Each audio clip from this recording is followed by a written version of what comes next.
So I am doing a little series, a little bit of background in case you're not me from the future.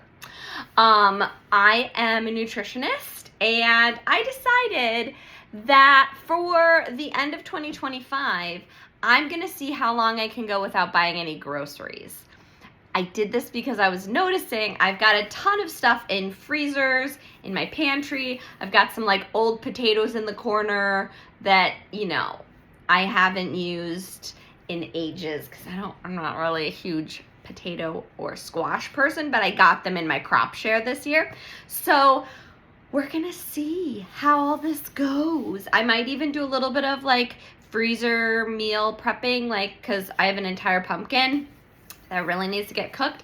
But realistically speaking, I'm not gonna be able to eat a whole pumpkin before it goes bad. So I'll probably cook it up, freeze some of it, and see how it goes. The one caveat is, so I'm gonna go as long as I can, but I know on the outset that I'm going to run, I don't have any fruit besides frozen berries, so I know those 2 bags of frozen berries are not gonna last me as long as all of the grass-fed beef I have stocked up. So I have a ton of sauces in my fridge that need to get used up.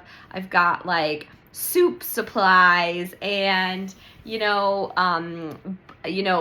bones from grass-fed cows that I can cook up and use, and like broth. And so I'm super excited about this. So this kind of is a little diary for me, but like if this is helpful for other people, fabulous. I'm sure we'll get creative the farther we go along in this. And technically today isn't day 1. This is like the kind of the end of the first week-ish, or the middle of the first week. So the first thing that I made entirely from my freezer was, I have some Asian chicken. I had marinated it and frozen broccoli, and then I made some rice. We've got some rice on the top. Definitely not enough broccoli. I definitely should have put more in. But it is what it is. And then I opened a can of tuna last night. So I've got some tuna, mayonnaise, and pickle juice in there, because I didn't have pickle relish, but I did have the juice still in my fridge. So I put some of that in there from some homemade pickles, delicious. And then tortilla chips. And also one of my friends gave me gluten-free gingerbread cookies. So I'm totally gonna eat one of those too with my lunch. So that's obviously I'm not eating all of this. But I had like an extra large tuna can. So I just made the whole thing up and I didn't bother portioning it out. So I'm probably gonna eat maybe a quarter of that, and then all my other fun goodies. So yeah, so if you're interested in creative cooking, come along for the ride.